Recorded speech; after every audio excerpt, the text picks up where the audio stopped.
Welcome to another round of Kopi with Vance. This is your host, Vance here. I mean, a lot of things happened during the 5 minutes of countdown because I was dancing, was relaxing, and I'm sure our guest speakers as well. I got two very a great, two serious gentlemen who are here today with us at Kopi with Vance. I'm going to introduce to you all very, very soon. But before, as usual, before we start our show, it's always a cup and Kopi with Vance. Cheers. I've not prepared my speakers for coffee. I'm not sure if they will be drinking coffee, but let's get it from them. I mean, I'm sure they're working around the clock. You will know why is that so. There's great gentlemen. Both of them, I spoke with them a while ago and I met them a couple of times. Interesting things about them, but I will give the honor to them to do their introduction as well. Yes, so today's topic it's all about the liver, right? Over the past 2 weeks, like I mentioned, I've been down to the National University of Health System. Just a little bit about them.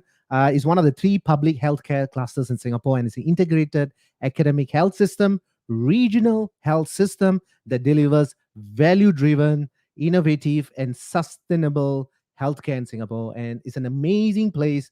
I was actually, in some kind of like a engineering department. I got to say that there were so many department there, and I was like, where am I right now? There was so many sophisticated things. We got a great doctor here, Dr. Gao, and Dr. Glenn will be also be joining us. Amazing things, right? I'm actually very, very proud to be in Singapore, and our medical sciences are improving day by day. And I'm just going to bring them on, and then going to let them introduce, to you all.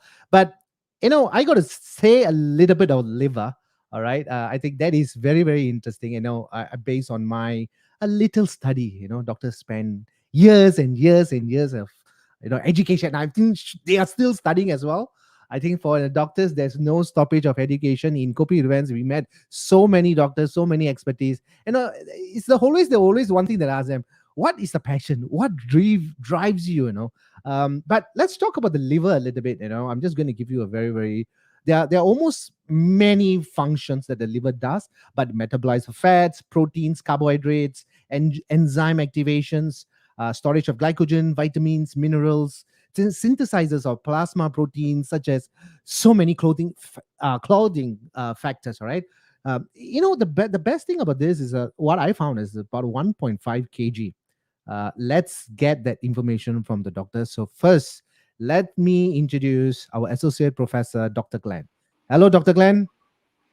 Hi there, Vance. How are you? I'm good, sir. How are you? I'm all right, thank you. Thanks for inviting us on.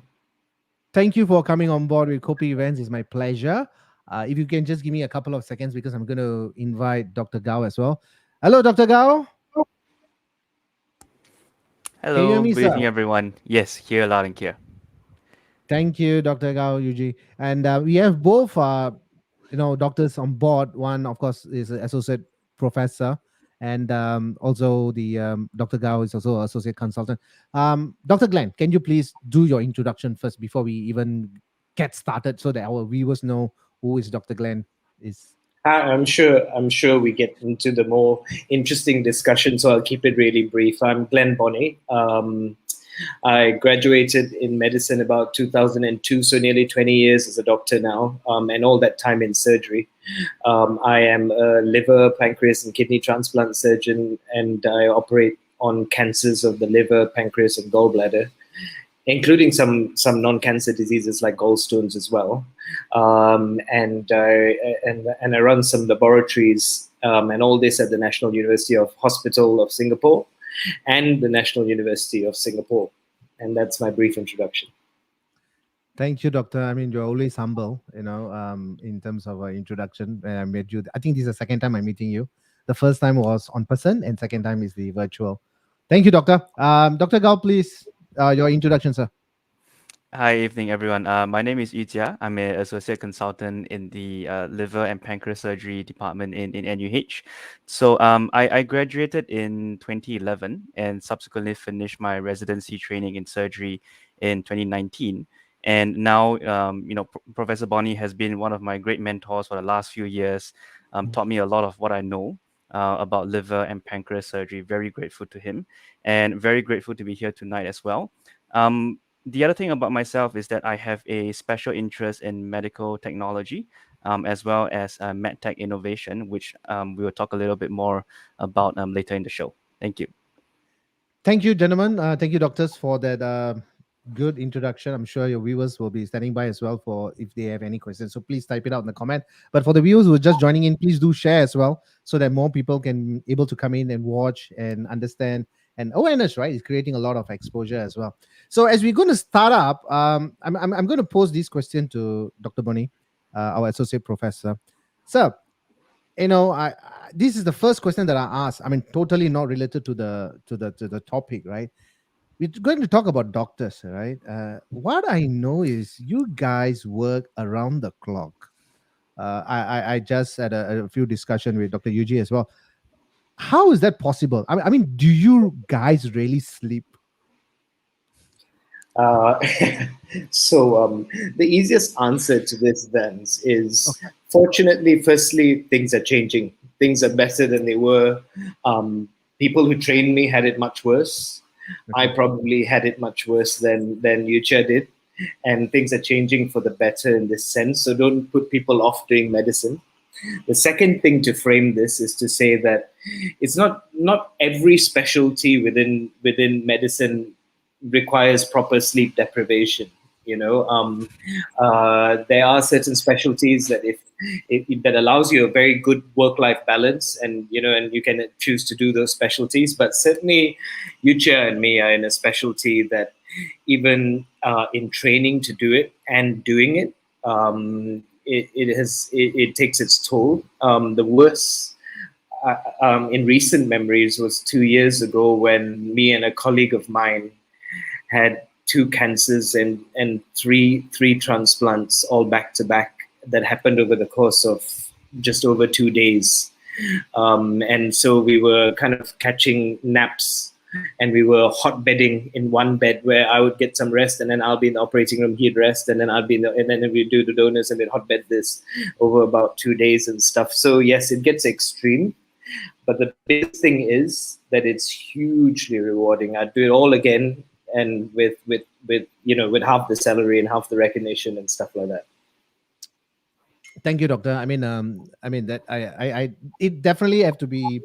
What I always say is that doctors are actually the angels sent down to the planet Earth to take care of the humans. I mean, it has to be. I don't know. It has to be a special talent, a special interest. It's more than a commitment. It's more than a passion, love. I think that I mean, doctors have it. So thank you so much, doctor. I'm going back to Dr. Yuji again. Um, is it right to say that all doctors have to sleep on the floor of the operating theater? Because this is what we see, right? I'm not sure, but I know there are sometimes when you do your operations and kind of stuff, it can be dirty, but who cares about it when you are exhausted and you are saving a life? And the most of the time that I speak to doctors, they say, oh, a minimum 8 hours operation or 9 hours. I was like, how you guys stand and if there's something itchy, you can't. How is that possible, doctor? Come on, you gotta highlight some light on us.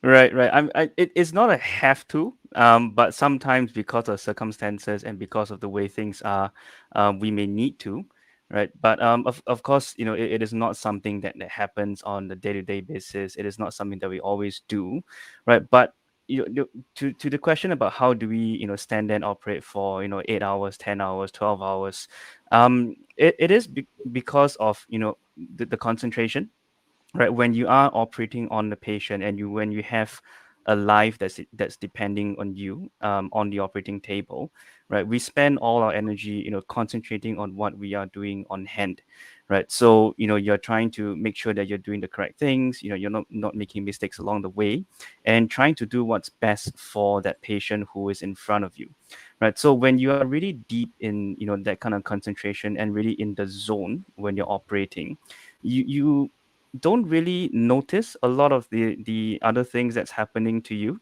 right? A lot of times, we have a full bladder, right? And we humans, we don't normally go 12 hours without going to a toilet, right? So but we sort of tune that out, after a while, so it doesn't distract us from the patient that's lying on the operating table, right? The itchiness and things like that, we sort of just tune it away, leave it at the side, put it at the corner of our brain, don't really think about it, and just concentrate on the task at hand. So I think it is that level of concentration and of course training that we've been given over the years and the experience that we've given that really allows us to be able to stand there for hours on end and doing what's right for the patient in front of us. And sometimes it may require us to take very minimal breaks or rest in between our cases, right? But again, once you're on the operating table, when you're in the zone, you just put fatigue aside and you carry on. Yeah. Yeah. So Yeah, so that's essentially how I think most of us do it. thank you, doctor. Thank you. I mean, Yes. I'm going deeper in. I know I should be starting into the questions, but it just gets in more deeper and deeper. So I'm going to go back to Dr. Glenn as well. Dr. Glenn, um, Dr. Yujia said that when you, I mean, you are in front of a person, a living person, and trying to save and whatever that you need to do. What is the one thing that going in your mind? I mean, you got to be totally off. You are not someone. Who are you actually? I mean, the way that you guys speak, it seems like you are some kind of a masters in just blocking off everything and just you Yeah. know is No, thousand. Yeah. Vance, we're only human, and we are prone to being tired, prone to being emotional, prone to get frustrated, angry. With this, it's nice of you to call us angels, but we're only human. To answer your question, it's a very, very good question, and I've pondered it many times. And there's a few things in this. On a personal level, I find it challenging just before a big operation. I mean, their operations mean something to somebody, of course, but there are small operations and then there's a liver transplant. And there's two extremes of surgery, right? And they're all important operations, but the liver transplant can be a 14, 16, 17, 18-hour operation or a 6-hour operation, right? I find it incredibly challenging if minutes before that operation, grandchild, granddaughter, parents, siblings, everyone is there, that I find till today in 20 years of a surgery still difficult, because I know these people, I've met them in clinic and all that stuff, but on the day of surgery, when the drapes are on and that heartbeat monitor and the saturation probes are on and you can just hear that beep, it becomes a breakdown. To just echo some of the things Yujia was saying, it becomes a breakdown of sets of small steps. So a liver transplant may have something like 1,000 steps or something upwards of that, but it's small steps of 50 to 100 and I can't get to that step before doing this step, and you keep working through that process. Once in a while it becomes life and death, and I would say in our hands that happens once every 3 to 6 months, and having a measure of how you contain that and being measured in how you give instructions or move in an efficient manner helps you generally cope, with what's going on with the task at hand. Yeah. Thank you, doctor. Thank you for shining some light on that topic, because I think it is very, very crucial. I mean, we do not know what exactly is happening inside the operating theater room. All we know is you guys are like out of a different dimension. But like I said, thanks for letting us know some of your works that you have done and the way how you. It's not the thought process, it's not the physical, it's not the mental, but you seem to be doing it something really, really right. So thank you for that. All right, doctor. So I think we're going to jump into that particular a few questions that's already been lined up. But I'm not sure if are we going to show the video first, or you want me to jump into straight to the question. I mean, both are fine. Do you think I, we should show them the video first, or shall we jump into the questions? I think one good way, Vance, is I think you've got a few of these questions, basics about liver, because it's one of those Yeah, organs that people not necessarily know a ton about. And yeah, maybe if we start to understand and unpick a little bit of those questions that you wanted to pose, All right. then the relevance of the work that Yujia is doing in using mixed reality in surgery becomes more relevant. All right. So we already have some of questions that's coming in from our viewers.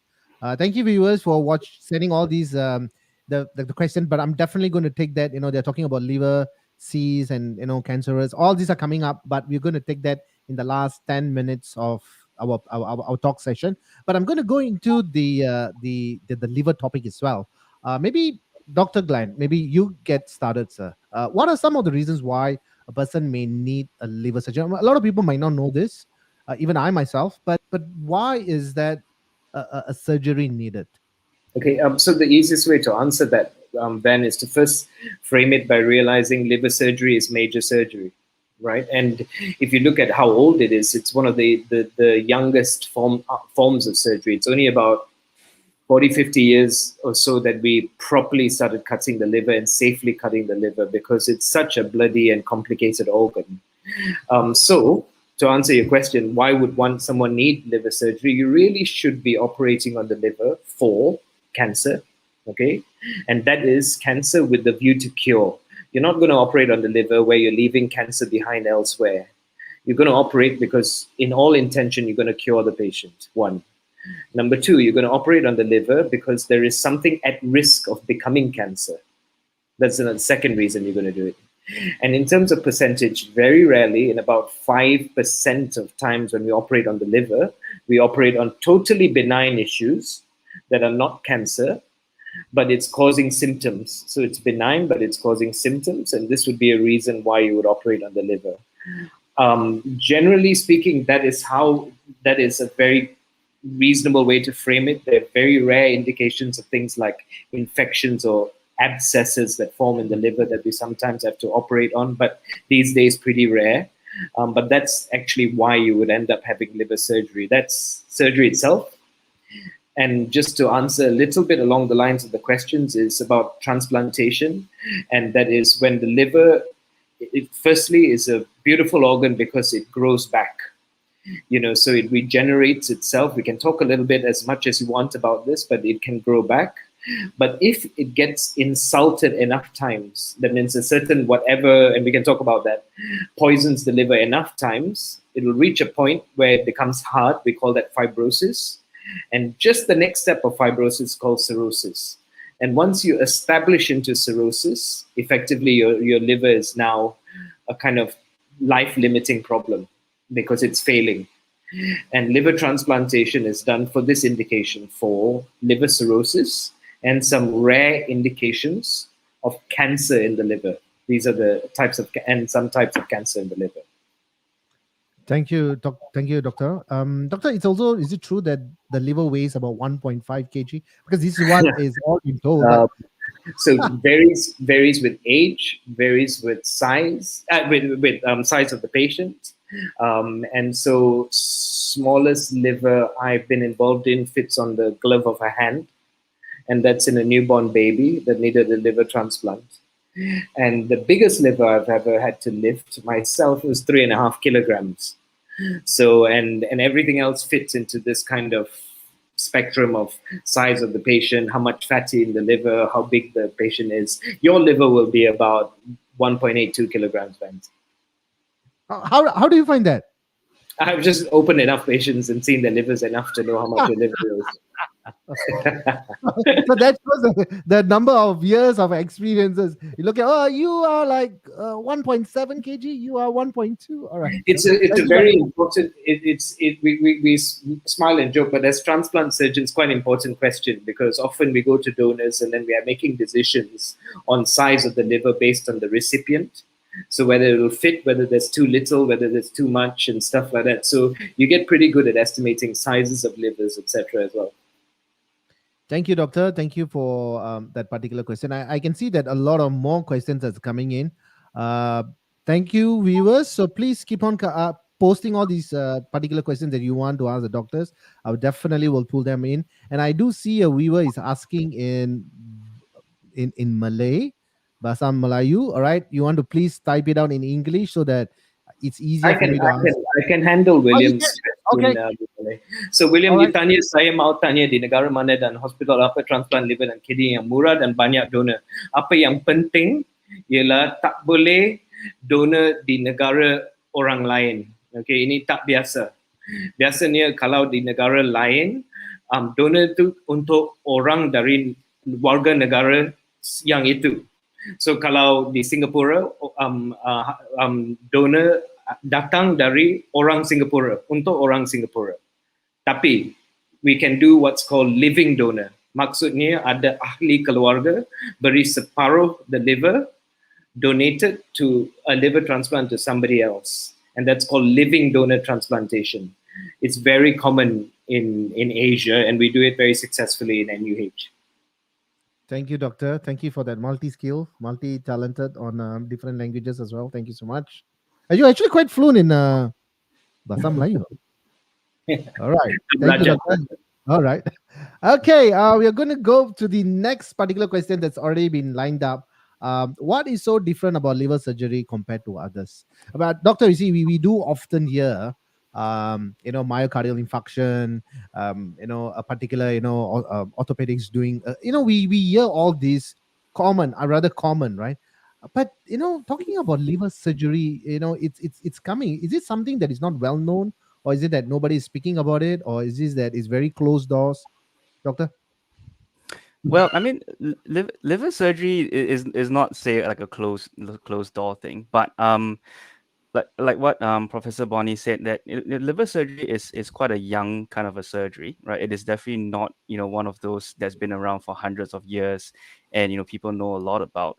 And it's also not one of the more common surgeries that we hear about, right? Which is why I think there are a lot of things that people may not really know or understand about liver surgery, right? But the thing about liver surgery and why it may be a little bit different compared to others is that it's mainly because the liver is a very complex organ, right? So like you mentioned at the start of the talk, that there's so many different functions that it performs.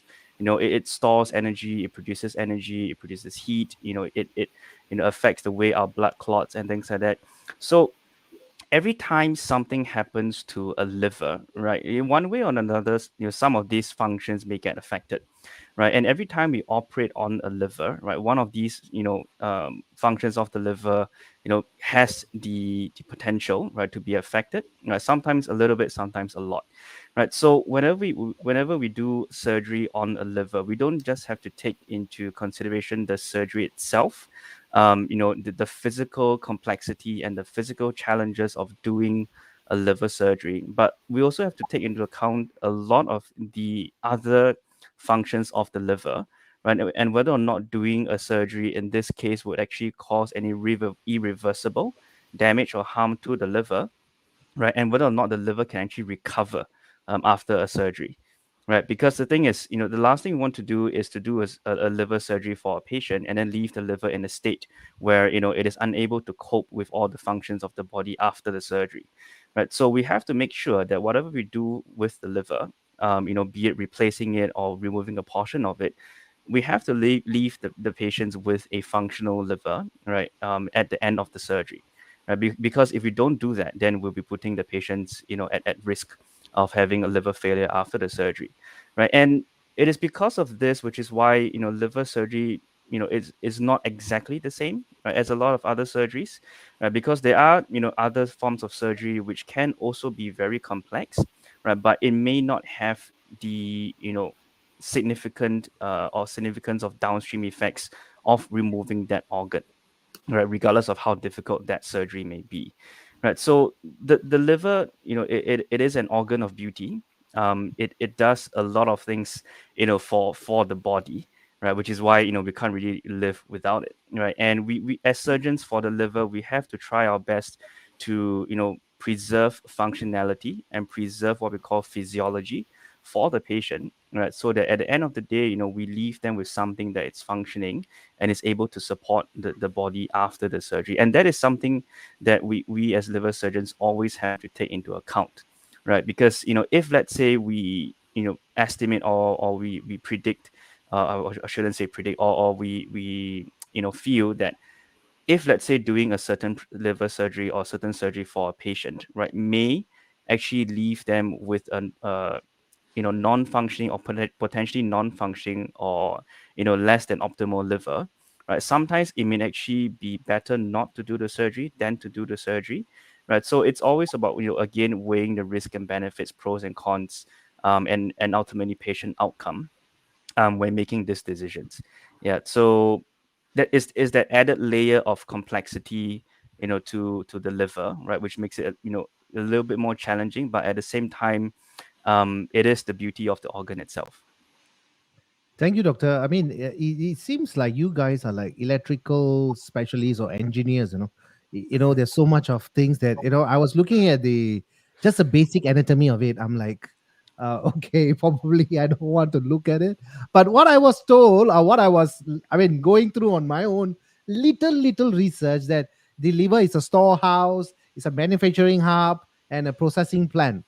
All right, but it seems like a industrial, some kind of a big industrial or engineering company is happening in the body. As we try to explore, we talk with the cardiologists, we talk with the orthopedics, we talk with, but this is very interesting because a particular organ does so many functions. That's an amazing kind of a organ in our body, right? Yeah, Vance, if you think about it, you've heard of the heart lung machine. So Yeah. when things go bad for your heart or lung, you can be put on a machine. And there's the iron lung. So if something goes bad for your lung, you can just be put on the lung machine. Then there's dialysis for the kidney, etc. That if the kidney goes wrong, you can do that. And there's lens and lens of bowel, so you can take bits of bowel out and still be very functional. There is no replacement for your liver other than a liver transplant. And that actually, you say, wow, we can put a man on the moon, we can do all this stuff, but we can't actually do anything to replace a failing liver other than a liver transplant to date. And that alone not reflects just the fact of what we do is complex, but more is how complex that organ really is. And there's probably not enough time to get into all its functionality, but your summary of it being a factory is probably as good as it probably needs to be understood. Yeah. Thank you, doctor. I think we will take a few questions right now because viewers actually still waiting it to be answered. So let's get it from the first one. Is from Christina. Christina has asked, can a liver cyst that is about 0.7 mm and round in shape can be cancerous in due time? Must it be removed to be safe? It's a CT scan needed to have a better understanding of the cyst. Yujia? Yeah, sure. So, I mean, to be honest, most of the time, liver cysts are benign or non-cancers in nature, right? It'll be very seldom do we actually come across a liver cyst that turns out to be a tumor or a cancer. And for something that's less than 1 centimeter, the chances of this, being a cancer or forming a cancer, especially if it's round, or when we do an ultrasound scan or a CT scan, MRI scan, if there's no suspicious features that makes it a little bit more worrying, right? It is very unlikely, right, that this thing is going to become a cancer, in the future, right? So whether or not it has to be removed. As long as it doesn't look worrying, it doesn't have any features that will make your surgeon or your physician be worried that this thing can potentially be hiding, tumor cells or cancer cells inside.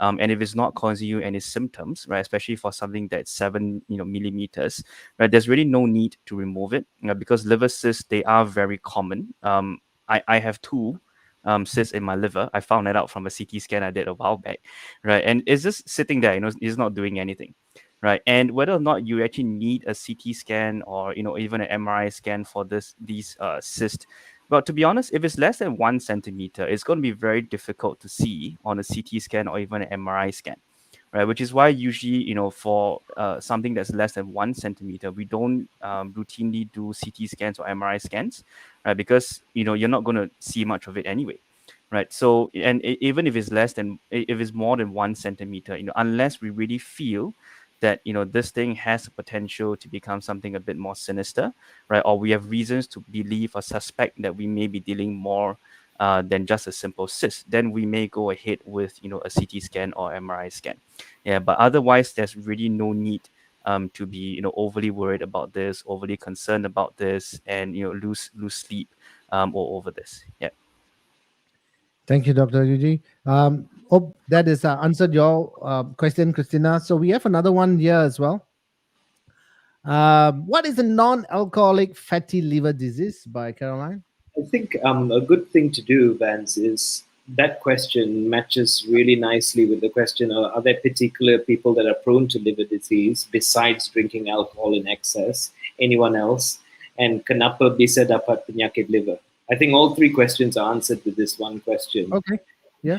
Non-alcoholic fatty liver disease is probably one of the most common things we will see and will become increasingly more common.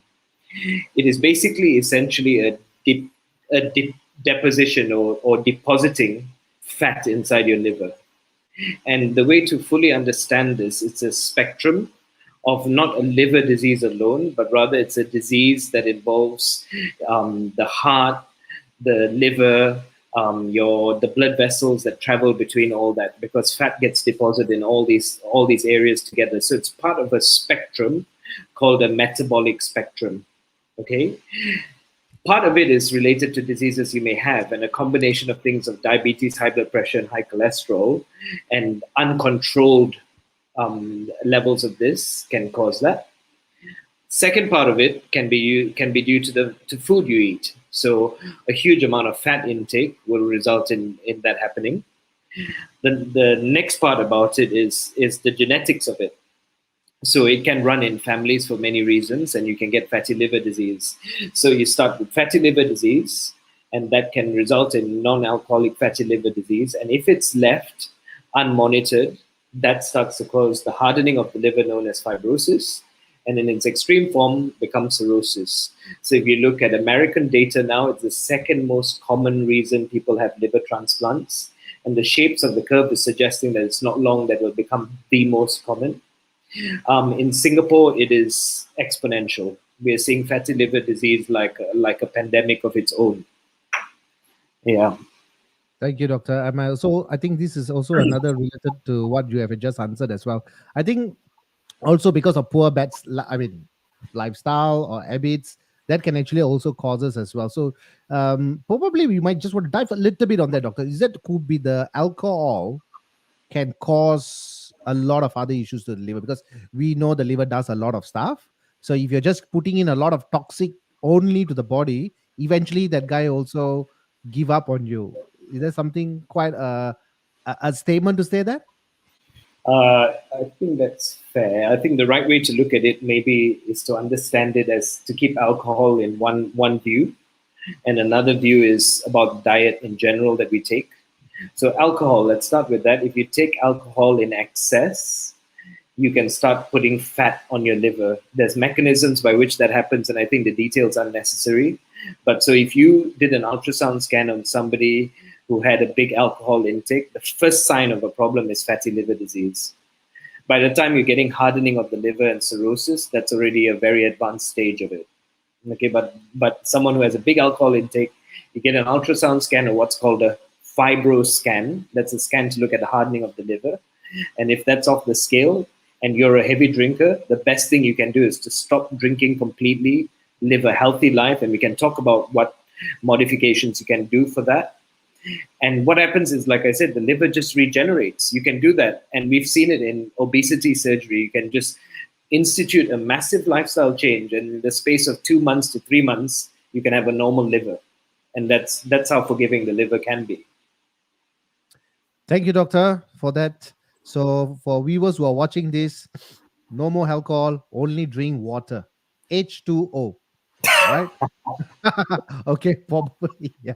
All right. We are going to go. So we also okay, we will come back to another question again. We are going into the challenges part right now. There's some more challenges operating on the liver. I mean, you mentioned that it's anything between 4 hours to I don't know how many hours it can be, but the challenges will be, Doc. So this nicely segues a little bit to one or two of the videos that Yujia might want to show. The challenges of operating on the liver can be okay. The first biggest challenge is that the technical aspect of dividing the liver is a very bloody organ with lots of things called bile ducts running across it and big huge blood vessels going in and out of it. So understanding that anatomy and knowing exactly what you need to carve out so that you're actually taking out and clearing the cancer and leaving behind a good volume and good amount of functioning liver. That's probably the very baseline of understanding what the challenges of operating on the liver is. So I'll take that concept one step further. And so if you imagine you're looking now at a three-dimensional organ, and somewhere inside this organ is two or three cancers. And these cancers intertwine in between blood vessels and bile ducts, etc. And you have to carve your way such that you're going to preserve all the blood vessels that are going back to the remnant liver, but take out the cancer safely. What senior surgeons can do is look at CT scans, and what we automatically do is you suddenly process a three-dimensional picture in your head of exactly when I start cutting, I'm going to see these structures, and then I'm going to see those structures, and I'm going to preserve this, but I'm going to take that, and you're going to go and do that. What is becoming more and more exciting, so taking this one step further, is we now start to do this by keyhole surgery. In fact, I'm doing a case tomorrow that Yujia is going to help me like this, and where we're taking the whole left part of the liver out through small holes in the tummy, and with a big camera screen, and then you start operating by keyhole surgery. So there's very small cuts on the patient. So it used to be that you used to get a big cut right down your tummy and over to the right, but now by and large everything's moving towards keyhole surgery, and in NUH we're now moving that into robotic surgery. So we're operating with a robot. So when you start doing that, the baseline to this is having a full appreciation of exactly where the tumor is and where all the important blood vessels are. So we ask a question of, can you then put some form of technology onto the liver that allows a surgeon to almost have like Superman eyes to look through the organ, so that you can start seeing things inside the organ in real time as you're operating, so you know where you're cutting. To caveat that, like I say, senior surgeons, generally speaking, we know anyway where we're going inside the organ. So, but as you're mounting the curve, and in very complex cases, it's likely that technology like this would be adopted into something useful. So you just spent an inordinate amount of time, and I don't know where he finds those hours that he does it, in trying to figure out how to bring that kind of mixed reality into surgery. And he's got a few really funky videos to share if you want to see. Yes, doctor. Thank you for that. I think that will be very exciting to show our viewers as well. Great. I got a bit of experience doing that, so it was fun looking into Good. it. So I was actually thinking, instead of showing you a video, why don't I Okay, show you how it actually works? okay, I'll just do a live demo now. Right. lovely, So, okay. right? Okay, great. Can see my screen. That's right. Okay, give me a minute. All righty.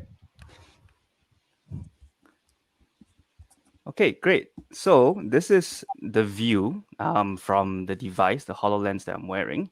Okay, and essentially this is what you see through my visors, right? So pardon me, there's a little bit of lag between the video and the audio, right? But what I've done is that I've actually pulled a scan from one of our patients, right? And this is what you call a segmented scan, right? So what we did was that we, took the CT scan from the patient.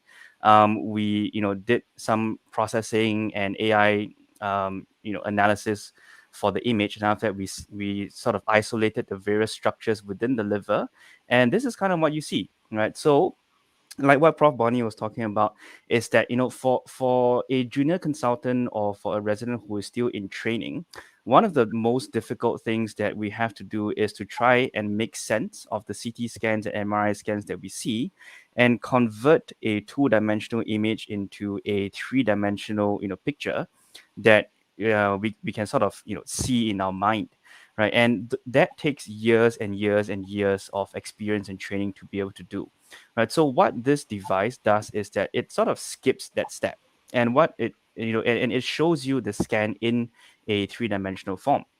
So as you can see, right, I have this image in front of me, right? So it looks static now, right? But what I can do is that I can actually grab onto the image, right, and I can move it. right? So as you see, it feels like as though I'm actually holding a physical object, right? But this object is completely virtual, right? It's rendered by the HoloLens in front of me, and the cameras on the HoloLens actually recognize, right, the movements of my hand, right? And it knows that I'm interacting with this image, right? So I can look at it from different angles, right? I can zoom in, zoom out, and this allows me, right, who someone who is still early in his training for liver surgery, to really appreciate all the different structures that's inside the liver, right? So as you can see, right, this two big blobs on my right hand side, right, this are actually the liver itself, right? And those lines that you see in the rest of the image, those are the blood vessels inside the liver, right? So the red color one, right, represents the arteries that's going into the liver, right? So you can see it here going into the liver, right? There's a little bit of lag in the video, right? Then the dark blue, right? This is the vein, right, that takes blood from the intestines and everything back into the liver, right? This is the one here, right? And the blood vessels in turquoise or light blue color, right, these are the blood vessels and the veins that take blood from the liver and return it back to the heart. So as you can see, if we are to remove any single portion of the liver, right, it is a huge amount of structures and blood vessels that we have to go through, right? And for someone who is not trained, or who is just starting out doing liver surgery, this is a extremely daunting task for us, right? Because just like for example, if I want to cut the liver here, right, the number of structures that I'm going to encounter along the way, it's going to be difficult to count, right? And how do you know you're on the right track when doing a liver surgery, right? So technologies like this, just really helps us to mount the learning curve a little bit faster. It's about shifting the cognitive load, right? Where instead of me struggling to convert a 2D scan into a three-dimensional image, I have this thing that's already displayed in front of me. And by moving the cognitive load away from this task, I can then concentrate on actually planning for my surgery, right? So I know that if I'm going to cut along this line, right, these are the potential structures and these are the potential, big blood vessels that I'm going to encounter along the way. And I know that when I reach this area during the surgery itself, I got to be a little bit careful, right? And if let's say I see certain features or certain landmarks when I'm doing the operation, right, I know exactly where I am, right, within the liver, and that really helps me with wayfinding, right, when I'm doing a surgery. Because one of the biggest pitfalls for liver surgery, especially for junior surgeons, is that sometimes it may be difficult to know exactly where you are, right, once you start cutting into the liver, especially when we're doing it in a keyhole surgery. So having this image and having the ability, right, to really see and to predict things that may be coming up as you're cutting along the liver, that really helps us along the way. Yeah. So yeah, it's going to stop my screen share now. Thank you, Doctor. Right. Doctor, at this point of the discussion, I think I'm going to encourage my son to play more video games, uh, especially It especially helps. It helps. related to the virtual reality. But now this is the big question for Dr. Yujia. Dr. Yujia, do you play games during your younger times? I would say I spend most of my time playing game. Probably shouldn't have played as much, but yes, a lot. Okay. So that proves, Doc. Yeah. So I'm going to encourage my son. So he is in the right path. All right. So, folks, parents who are saying that, look at that. Technology has improved.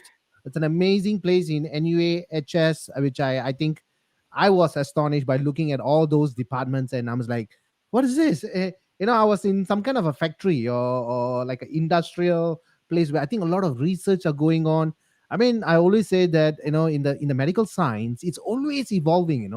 And that is why doctors are always constantly um, reading and studying. Is there a time where doctors just say, okay, I'm done? Prof, Yeah. prof, is So there I a time? think I think also important thing to say is that while it looks really cool, that augmented reality stuff and things like that, the principle of it is actually that actually we just want to make surgery safer. I mean, that was just a perfect demonstration of the difficulties that you will face as you cut through the liver, right?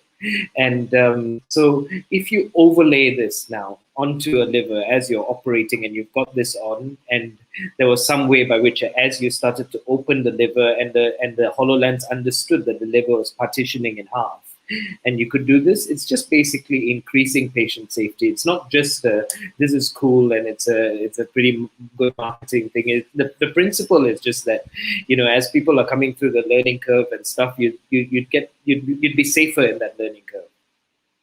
Thank you, Doctor. So we are almost coming to the last part. I mean, it's an amazing talk session. I know, it takes so many years to become a surgeon, but how many years does it take, Doc? I mean, how many years does it take to be different countries are different, Van. I'll tell you my story.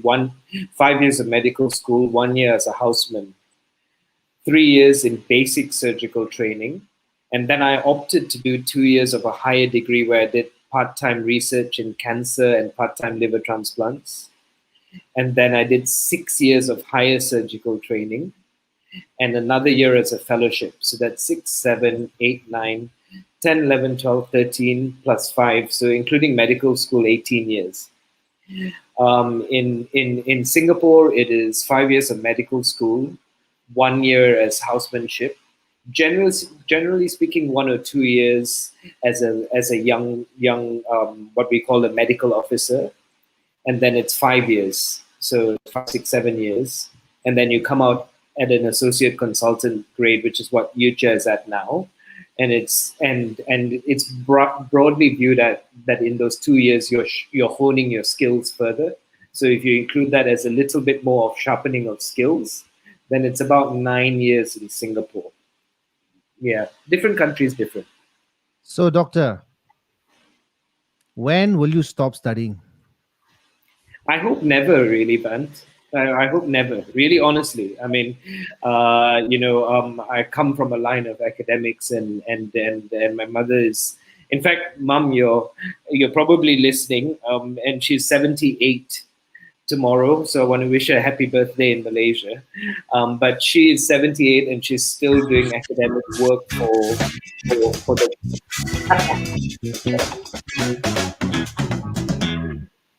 So your message for the mom. So she's 78 tomorrow, and she's still very much academic and stuff, and I think certainly for me there is a sweet point as a surgeon where you need to stop, where the hands really can't deliver what it used to do, but certainly from an academic pursuit, trying to solve cancer, and my particular interest is in pancreas cancer and trying to get that better for patients. I hope that will just go on and on. Okay, Doctor. So I mean, your mom is also a professor. Is that right? Yep. Okay, and she is. Is it okay to tell her age? I know most women don't like to reveal their age for some reason. She's 78 tomorrow, and she doesn't look it at all. So what is your message for her? I mean, we have two professors in the house right now. One is a mummy professor, another one is a son professor. So come on, Doctor. What is the message for your mummy? Happy birthday, Mum. Have a great day tomorrow, and we'll talk to you tomorrow. All right. So okay. So is she a medical doctor as well? She is a professor of biotechnology. She started a career in botany and plants. And part of the reason why I'm a doctor was I wanted nothing to do with what my mother does. And then gradually she evolved into biotechnology and biodiversity and that sort of field. Yeah. Thank you, Doctor. And happy birthday to Mummy as well. We are coming to the last part of the question. I know, I mean, this topic about liver, we were able to not stop within the next 48 hours also because there's so much of content to talk about. Unfortunately, we only have 1 hour. So the last question, I'm going to pose it to Dr. Yujia. How do we protect our liver so that we don't need a surgery in the future? Well, I mean, I think a large part of it is about healthy lifestyle and doing things in moderation, right? So like what Prof. Bonney said, a lot of the toxins and things that cause injury to the liver has to do with our lifestyle. The food that we eat, the things that we drink, be it alcoholic or non-alcoholic.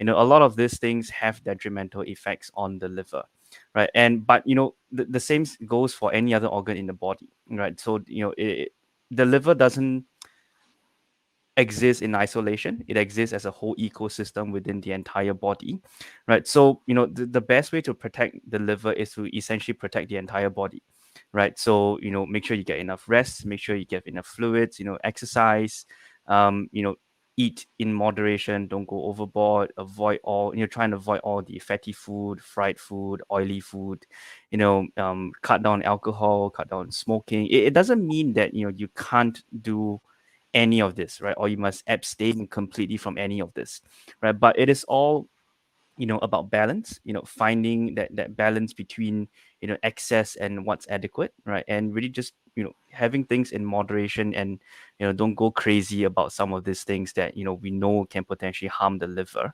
Yeah, so I think that would be what we would usually advise our patients, and also our friends and families to having the best way to avoid ending up needing a surgery for the liver.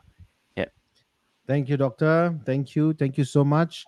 Um, I, I mean, it's such a fruitful session. I mean, today we talked about a lot about things about liver, what it does, how you guys, look into dissect with the new technology which is coming in. It's always evolving, and I think even though the technology can be there, but I think that person who's making that choices, that's controlling his nerves, his emotions, you can just minus all that off, and you're just like a, I don't know what to call you all. Seriously, you're not a robot. You're not an angel.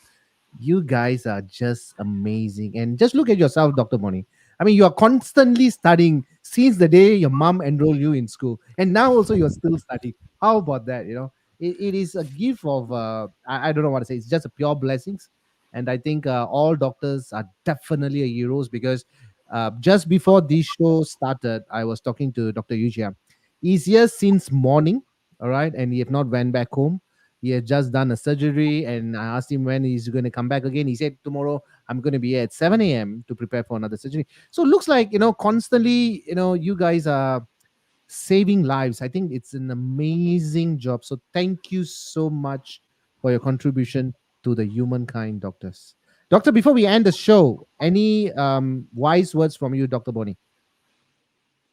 Um, I think I just want to echo what you just says, really. Like, I think the best thing I can say is you don't want to see us. I want to see you out running, see you out running in the shopping malls and stuff like that. But don't come and see liver and pancreas surgeons and transplant surgeons like us. Live a healthy lifestyle, eat in moderation, exercise regularly. There's lots of good evidence in things like you can Google this called intermittent fasting, and actually, strangely, Vance, you're going to love this. There's very strong evidence that one black coffee a day reduces fatty liver. Very strong evidence. And this wasn't planned. It wasn't a plug. That it just so happens that one black coffee a day can reduce fatty liver. So, if you have a combination of diabetes, high blood pressure, high cholesterol, get that under control, a bit of exercise, eat well, sleep well, don't smoke, black coffee a day, and just avoid seeing people like us. That would be Doctor, probably. I'm just going to hold you here for a while. If any of these coffee makers or coffee production companies are watching this, the next time you're going to go walk into it, you're going to get a free copy, complimentary. All right, for giving us this information. Thank you so much, doctor, for that. Any more else, doctor? No, I'm fine. Okay. Thank you for that. And Dr. Isha? Yes. So nothing more from me. Exactly like what Professor Bonney said. I think the best time to meet a liver, pancreas, or transplant surgeon is in a forum like this. You don't want to see us in the clinic or in the hospital, because that's usually not a good sign. So hopefully we don't see any of the guests on the show, and hopefully we don't see anyone that as few patients as possible. Right. The more we see, is not really a good thing. right? So hopefully every time we meet is in a special occasion or a happy occasion like this, and I think we should try and keep it this way. Thank you, Dr. Yujia, and thank you, Dr. Bonney. I think somebody have also messaged us. Thanks, Vance, for the birthday wishes. Great show. That's Thank my mom. That's mom. Okay. We have another professor. In fact, Auntie, we want to bring you alive to the show. I mean, I know you are behind the show, but we want to bring you live. But it's okay. We will take it off screen and then have a good birthday song with some dance. And at Kopi events, I always be dancing. So thank you, doctors. I mean, I do not want to take any much of your time. Dr. Ija, please have a good rest. Dr. Bonney as well. I mean, you seems like you are always doing amazing stuff, so please keep on doing that. And I think we will going to catch up soon again for the next segment, or maybe another possibility that we will work together with the National University of Health System. So thank you so much, doctors. I'm going to sign the both of you all out now. Thank you so much. Take care. Bye. Good night. Yeah. All right, so it's another amazing talk session that I always enjoy having at Kopi events, and that's the thing, right? I mean, eh, I'm not. I mean, thanks for the viewers who just mentioned that I do this on a regular basis. Yes, but I think what is the most important thing is creating awareness and creating exposures. And if you believe in something, I think you should not just wait. You just got to do it, even though if there's some kind of failures that may happen. You just got to go through, because when Kopi event started about two years back, or 1.5 years back, it was just literally a small laptop with but now we have evolved so much. And I think today's session I learned as well, because every topic that we want to bring back to Kopi events, I always do my research, so I understand the body, and I do a little bit more research. So it's very, very interesting to have the both doctors on board in Kopi events. And thank you, Auntie, for your birthday. I know the next time we should have some coffee as well. Thank you for the wishes as well, and have a blessed birthday from Kopi Events. So the next topic we are going to catch on, wait, let me see, it's going to come on the next week. That's right. All right, we got a oncologist who's coming in, who's going to talk about a lot about things about cancers. And we're going to have a great discussion as well to have create an awareness and exposures at Kopi with Vance. So yes, so I think it's time for me to say adios, but I will catch you really, really soon in just 7 days' time, 9 p.m. at Kopi with. Oh, okay. I got a point here. Okay, that's Vance. All right, catch you then. I see ya. Bye bye.